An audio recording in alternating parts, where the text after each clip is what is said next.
ഹെയ്നും ഫാമിലിയുമാകട്ടെ ഇപ്പോൾ വീട്ടിലേക്കൊക്കെ യാത്ര തിരിച്ചിരിക്കുന്നു. അങ്ങനെ വീടിന് മുമ്പിൽ എത്തുമ്പോഴത്തേക്കുമാണ് ഒരുപാട് ആൾക്കാരുടെ കൂട്ടമൊക്കെ അവരും കാണുന്നത്. ആ ആളുകളാകട്ടെ റിസോർട്ട് പണിയൊക്കെ നിർത്തിയത് കൊണ്ട് തന്നെ അവരതിന്റെ വിക്ടിംസ് ആണെന്നുള്ള രീതിയിലായിരുന്നു അവിടെ കൂടിയിട്ടുമുണ്ടായിരുന്നത്. യഥാർത്ഥത്തിൽ എല്ലാം നഷ്ടപ്പെട്ടത് നമുക്കല്ലേ, പിന്നെ ഇവരെന്തുകൊണ്ടാണ് വിക്ടിംസ് ആണെന്ന് പറഞ്ഞ് നിൽക്കുന്നതെന്നൊക്കെ അമ്മയും ചോദിക്കുന്നു. അങ്ങനെയിരിക്കെ മടങ്ങി പോകാമെന്നൊക്കെ വിചാരിച്ചുകൊണ്ട് അച്ഛൻ നിൽക്കുമ്പോഴത്തേക്കുമാണ് അമ്മേനെ ഗ്രേസ്കോ കോൾ ചെയ്യുന്നത്. ബാക്ക് ഗേറ്റിൽ ആരും തന്നെ ഇല്ല. അതുകൊണ്ട് തന്നെ ബാക്കിലൂടെ നിങ്ങൾ വരുവാനായിട്ട് ഗ്രേസ്കോയും അമ്മയോട് പറയുന്നു. പക്ഷെ ഗ്രേസ്കോ കുറച്ച് റിപ്പോർട്ടേഴ്സിനെയൊക്കെ വിളിച്ചു കൂട്ടി അവിടെ ഒളിപ്പിച്ചൊക്കെ നിർത്തിയിരിക്കുകയാണ്. അങ്ങനെയിരിക്കെ ഗ്രേസ്കോ എല്ലാവരെയും കാറിൽ നിന്നും പുറത്തിറക്കുന്നു. ഗ്രേസ്കോ അങ്ങനെ പറയുകയാണ്, ചെയർമാൻ ഇപ്പോൾ ഹോസ്പിറ്റലിൽ ആയതുകൊണ്ട് തന്നെ കാര്യങ്ങളെല്ലാം തന്നെ സിവിൽസിയാണ് തീരുമാനിക്കുന്നത്. ഒരുപാട് ആൾക്കാരും റിപ്പോർട്ടേഴ്സും ഒക്കെ കൂടി നിൽക്കുന്നത് കൊണ്ട് തന്നെ നിങ്ങളോട് വീട്ടിലേക്ക് കയറേണ്ടെന്നാണ് അവൾ പറയുന്നതും. ഗ്രേസ്കോ ശരിക്കുമുള്ള സ്വഭാവമൊക്കെ പുറത്തെടുത്തിരിക്കുന്നു.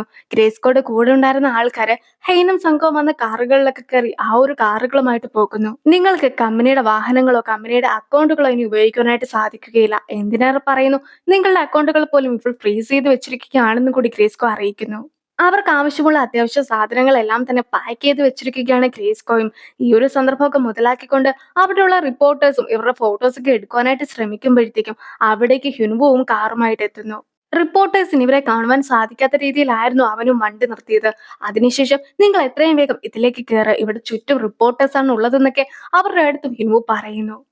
സ്യോൽഹി നിങ്ങളെ വീട്ടിൽ നിന്നും പുറത്താക്കിയത് കൊണ്ട് തന്നെ നിയമപരമായിട്ട് നടപടിയൊക്കെ എടുത്ത് തിരിച്ച് വീട്ടിലേക്ക് കയറുവാൻ നിങ്ങൾക്ക് സാധിക്കുമെങ്കിലും അതിനൊക്കെ ഒരുപാട് സമയമെടുക്കും. മുത്തശ്ശനാകട്ടെ പവർ ഓഫ് അറ്റോർണിയില് വീട്ടുകാരുടെ ഡീറ്റെയിൽസ് കൂടി ആഡ് ചെയ്തിട്ടുണ്ടായിരുന്നു. അതുകൊണ്ട് തന്നെ വീട്ടുകാരുടെ സഹിതം സ്വത്തുക്കളെല്ലാം തന്നെ സ്യോൽഹിയും ഇപ്പോൾ കൈവശപ്പെടുത്തിയിരിക്കുന്നു. നിങ്ങൾക്കും പേഴ്സണൽ അക്കൗണ്ടുകളോ സ്റ്റോക്സോ അല്ല മറ്റെന്തെങ്കിലും ഇൻവെസ്റ്റ്മെന്റ് ഒക്കെ ഉണ്ടെങ്കിൽ അതോ ഒന്നും തന്നെ ഉപയോഗിക്കാനായിട്ട് സാധിക്കുകയില്ല. എല്ലാം മരവിപ്പിച്ച് കഴിഞ്ഞിരിക്കുന്നു. നമ്മൾ മറ്റേതെങ്കിലും പ്ലാനുമായിട്ട് മുന്നോട്ട് വരേണ്ടതായിട്ടുണ്ട്. ഇപ്പോൾ തൽക്കാലം മീഡിയാസിന്റെ ഒന്നും തന്നെ കണ്ണിൽ പെടാതിരിക്കുന്നതാണ് കൂടുതൽ നല്ലതെന്നും ഹിനു പറയുന്നു. ഡാഹയും അവരുടെ കൂടെ ഉണ്ടായിരുന്ന ആളാണല്ലേ, അല്ലെങ്കിൽ തന്നെ ആ കുഞ്ഞിനെ കണ്ടാൽ നിന്നെ പോലെ അല്ല ഇരിക്കുന്നതെന്ന് ഞാൻ എത്ര തവണ നിന്നോട് പറഞ്ഞിട്ടുണ്ടായിരുന്നു. അന്ന് നീ എന്നെ വിശ്വസിച്ചില്ലല്ലോ എന്നൊക്കെ വിഷമിച്ചിരിക്കുന്ന സൂചോണിന്റെ അടുത്ത് ആന്റിയും പറയുന്നു. ഹ്യുനു അങ്ങനെ നേരെ പോയിട്ടുണ്ടായിരുന്നത് ഹ്യുനുവിന്റെ നാട്ടിലേക്ക് തന്നെയാണ്. അച്ഛനും അവനെ കാണുമ്പോൾ ഒരുപാട് സന്തോഷമാകുന്നു. ചേച്ചിയും ആ ഒരു വീട്ടുകാർക്ക് അങ്ങനെ തന്നെ വേണം. നിന്നെ അവർ വീട്ടിൽ നിന്നും പുറത്താക്കിയതല്ലേ എന്നൊക്കെ ചോദിക്കുന്നു. ചേട്ടനാകട്ടെ അവരുടെ ഫാമിലിയൊക്കെ ഇല്ലാതായത് അറിഞ്ഞപ്പോൾ ഒരുപാട് സന്തോഷം തോന്നിയെന്നും അറിയിക്കുകയാണ്.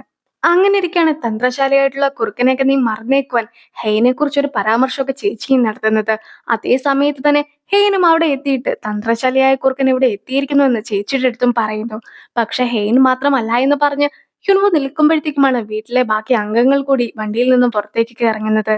ഹ്യുനുവിന്റെ ഫാമിലി അവരെ എല്ലാവരെയും സ്വാഗതം ചെയ്യുന്നുണ്ടെങ്കിലും ഹെയ്ന്റെ അമ്മയ്ക്ക് അവിടെ നിൽക്കുന്നതിൽ ഒട്ടും തന്നെ താല്പര്യം ഉണ്ടായിരുന്നില്ല. ഒരു ക്യാബൊക്കെ ബുക്ക് ചെയ്ത് തരികയാണെങ്കിൽ ഞാൻ ഇപ്പോൾ തന്നെ ഇവിടെ നിന്ന് പോയിക്കോളാമെന്നൊക്കെ അമ്മ പറയുമ്പോഴത്തേക്കും രാത്രിയായാൽ ഇവിടെ നിന്നും ക്യാബൊന്നും കിട്ടുകയില്ല എന്ന കാര്യം ചേച്ചിയും അറിയിക്കുന്നു. അച്ഛനും അമ്മയോട് അവിടെ നിൽക്കുവാനൊക്കെ നിർബന്ധിക്കുന്നുണ്ടെങ്കിൽ പോലും അമ്മയും അവിടെ നിൽക്കുവാൻ താല്പര്യമില്ലാതെ മുന്നോട്ടൊക്കെ നടക്കുമ്പോഴത്തേക്കും അറിയാതെ അവിടെ ഉണ്ടായിരുന്ന ചാണകത്തിലൊക്കെ ചവിട്ടുകയാണ്. അമ്മയും ഓവറായിട്ടുള്ള റിയാക്ഷനൊക്കെ ഇട്ടിട്ട് ആ കാലം നിലത്തൊന്നും കുത്താതെ മുന്നോട്ട് നടക്കുമ്പോഴത്തേക്കും വീഴുവാനും തുടങ്ങുന്നു. പക്ഷെ അവിടെ എത്തുന്ന ഹ്യുനുവിന്റെ അമ്മ ഹെയ്ന്റെ അമ്മേനെ പിടിക്കുന്നു. അച്ഛനും ചേട്ടനും കൂടെ ഒന്നിച്ച് ഫുഡൊക്കെ ഉണ്ടാക്കിക്കൊണ്ടിരിക്കുമ്പോഴത്തേക്കും സാധാരണ പൊതുവായിട്ടൊരു ശത്രുവൊക്കെ ഉണ്ടാക്കുമ്പോഴത്തേക്കും എതിർ ടീമുകാർ ഒന്നിക്കുന്നൊക്കെ അച്ഛൻ കണ്ടിട്ടില്ലേ, ഇതിനെയും അതുപോലെയൊക്കെ കണ്ടാൽ മതി എന്നും വെച്ച് ഹെയ്നും ഹിനുവും ഒന്നിക്കുമെന്നല്ല അതിന്റെ അർത്ഥം എന്നൊക്കെ പറഞ്ഞും കൊടുക്കുന്നു. ഹെയ്നും ഹിനുവിനോട് നന്ദി പറഞ്ഞതിന് ശേഷം നാളെ തന്നെ മാറിക്കോളാമെന്ന് പറയുകയാണ്. പക്ഷെ ഒരു രാത്രി കൊണ്ട് ഒന്നും തന്നെ സംഭവിക്കുകയില്ല. അതുകൊണ്ട് തന്നെ ഏറ്റവും കംഫോർട്ടബിൾ ആയിട്ടും സേഫ് ആയിട്ട് നിൽക്കുവാൻ പറ്റിയ സ്ഥലം ഇത് തന്നെയാണെന്നൊക്കെ ഹിനുവ് പറയുമ്പോഴത്തേക്കും എനിക്കൊരിക്കലും കംഫോർട്ടബിൾ ആയിട്ടുള്ള ഒരു സ്ഥലമല്ല ഇത് എന്ന് ഹെയ്നും അറിയിക്കുന്നുണ്ട്. ഞാൻ കംഫോർട്ടബിൾ ആണ്, നീ ഇവിടെ നിന്നാൽ മാത്രമേ ഞാൻ കംഫോർട്ടബിൾ ആകൂ. അതുകൊണ്ട് തന്നെ നീയും ഫാമിലിയും ഇവിടെ നിന്നാൽ മതി എന്നൊക്കെ ഹ്യുൻവു പറയുമ്പോൾ നമ്മൾ രണ്ടുപേരും ഡിവോഴ്സ് ചെയ്ത് കഴിഞ്ഞതാണ്. അതുകൊണ്ട് തന്നെ എന്റെ ഫാമിലിക്ക് വന്ന കാര്യങ്ങളെക്കുറിച്ച് നീ ഒരിക്കലും ആലോചിച്ച് വിഷമിക്കേണ്ട കാര്യമില്ല. ഇക്കാര്യങ്ങളെല്ലാം തന്നെ ഞാൻ തന്നെ ശരിയാക്കിക്കോളാം എന്ന് പറഞ്ഞ് ഹെയ്നും പോകുവാൻ തുടങ്ങുന്നു. കുറച്ചു കാലം കഴിഞ്ഞ് നിന്റെ അസുഖം എല്ലാം മാറി കഴിയുമ്പോഴത്തേക്കും നീ എല്ലാ കാര്യങ്ങളും സ്വയം ചെയ്തോ. പക്ഷെ അതുവരെ ഞാൻ നിന്നെക്കുറിച്ച് ഓർത്ത് വ്യാകുലപ്പെട്ടുകൊണ്ടേയിരിക്കും. എനിക്ക് അതിനൊരു അവസരം നൽകണമെന്നായിരുന്നു ഹിനുവും അവളോട് പറയുന്നത്. പക്ഷെ ഞാൻ നിന്റെ കൂടെ നിന്നു എന്ന് വെച്ച് അത്രയ്ക്ക് സന്തോഷിക്കുവാൻ ഒന്നും തന്നെ ഇല്ലല്ലോ എന്ന് അവൾ പറയുമ്പോൾ നീ എന്റെ കൂടെ നിന്നാൽ സന്തോഷിക്കുവാൻ കാരണങ്ങൾ ഇല്ലെങ്കിൽ പോലും നമുക്ക് വിഷമവും പങ്കുവെക്കുവാനായിട്ട് കഴിയുകയില്ലേ എന്നാണ് അവൻ ചോദിക്കുന്നതും. ചേച്ചിയും ഹെയ്ന്റെ അമ്മയുടെ ചെരുപ്പൊക്കെ കഴുകി കൊടുത്തോണ്ടിരിക്കുകയാണ്. അങ്ങനെ ഇരിക്കെ ചാണകത്തിന്റെ ചെറിയൊരു മണമൊക്കെ ഉണ്ടായിരുന്നത് കൊണ്ട് തന്നെ ആ ഒരു ചെരുപ്പൊന്നും ഇനി തനിക്ക് വേണ്ട എന്നും അതൊക്കെ കൊണ്ടുപോയി കളഞ്ഞേക്കുവാനുമാണ് ഹെയ്ന്റെ അമ്മയും പറയുന്നത്. ചേച്ചിക്കും ആ ചെരുപ്പ് കളയുവാനായിട്ട് തോന്നുന്നുണ്ടായിരുന്നില്ല.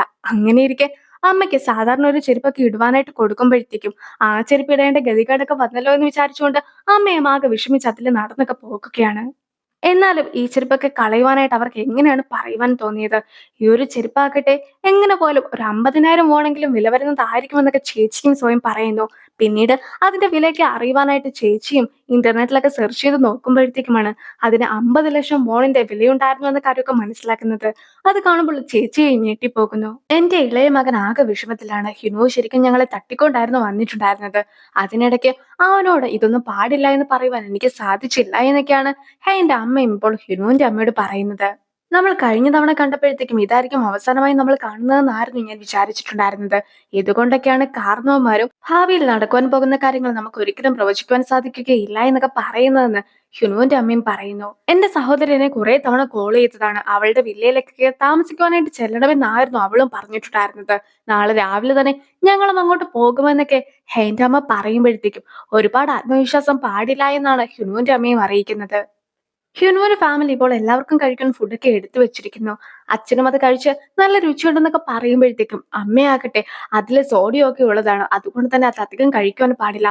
ഡോക്ടറും ഇതൊക്കെ നീ കഴിച്ചു എന്നറിയിക്കുകയാണെങ്കിൽ നിന്നെ വഴക്ക് പറയുന്നതായിരിക്കുമെന്നൊക്കെ അച്ഛന്റെ അടുത്ത് പറയുമ്പോഴത്തേക്കും അതോർത്ത് നീ വിഷമിക്കേണ്ട കാര്യമൊന്നുമില്ല. ഞാൻ ഡോക്ടറിനെ ഒരുപാട് തവണ കോൾ ചെയ്തിട്ടുണ്ടായിരുന്നു. അയാളിനെ ബ്ലോക്ക് ചെയ്തിട്ട് പോയെന്നാണ് എനിക്ക് തോന്നുന്നത്.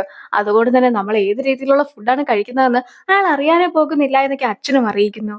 സൂചിച്ചുള്ള ഫുഡൊന്നും കഴിക്കുവാനായിട്ട് ഒട്ടും തന്നെ താല്പര്യമുണ്ടായിരുന്നില്ല. അങ്ങനെയിരിക്കെ വെള്ളം മതിയെന്ന് പറയുമ്പോഴത്തേക്കും ചേട്ടനും അവന് കുടിക്കുവാൻ വെള്ളം നൽകുന്നു. അവനും ഇതുപോലത്തെ വെള്ളമൊന്നും കുടിക്കുകയില്ല. ബോട്ടിലിൽ കിട്ടുന്ന വെള്ളമില്ലേ അത് മാത്രമേ കുടിക്കുകയുള്ളൂ എന്നൊക്കെ പറയുമ്പോഴത്തേക്കും ചേട്ടനും കടയിൽ ബോട്ടിലിലൊക്കെ വെള്ളം വെച്ചിട്ടുണ്ട്. അത് എടുത്തോണ്ട് വരാമെന്ന് പറഞ്ഞ് പോകുവാനായിട്ട് തുടങ്ങുന്നു. പക്ഷേ അപ്പോഴാണ് എനിക്ക് ആൽപ്സിൽ നിന്നും കിട്ടുന്ന ആ ഒരു വെള്ളം ഉണ്ടല്ലോ അത് മാത്രം മതി എന്നൊക്കെ അവനും പറയുന്നത്. പക്ഷെ അതൊക്കെ കേൾക്കുമ്പോഴത്തേക്കും അച്ഛനാകട്ടെ ഇവന് പക്വത കുറവായതുകൊണ്ടാണ് ഇങ്ങനെയൊക്കെ സംസാരിക്കുന്നത്. നിങ്ങൾ അവനോട് ക്ഷമിക്കണം. ഞങ്ങൾക്ക് ആൽപ്സിൽ നിന്നുമുള്ള വെള്ളം തന്നെ വേണമെന്ന് നിർബന്ധമൊന്നുമില്ല. ജർമ്മനിയിൽ നിന്നോ ഓസ്ട്രേലിയയിൽ നിന്നോ ഇമ്പോർട്ട് ചെയ്ത വെള്ളമാണെങ്കിലും ഞങ്ങൾ കുടിച്ചോളാം എന്നൊക്കെയാണ് അച്ഛൻ അറിയിക്കുന്നത്. അച്ഛനെ എന്തായാലും തല്ലുവാൻ സാധിക്കുകയില്ലല്ലോ. അതുകൊണ്ട് തന്നെ അത് കേൾക്കുമ്പോഴത്തേക്കും ഹെയ്നും സൂചോളിനിട്ട് ഒരു തല്ലൊക്കെ കൊടുക്കുന്നു.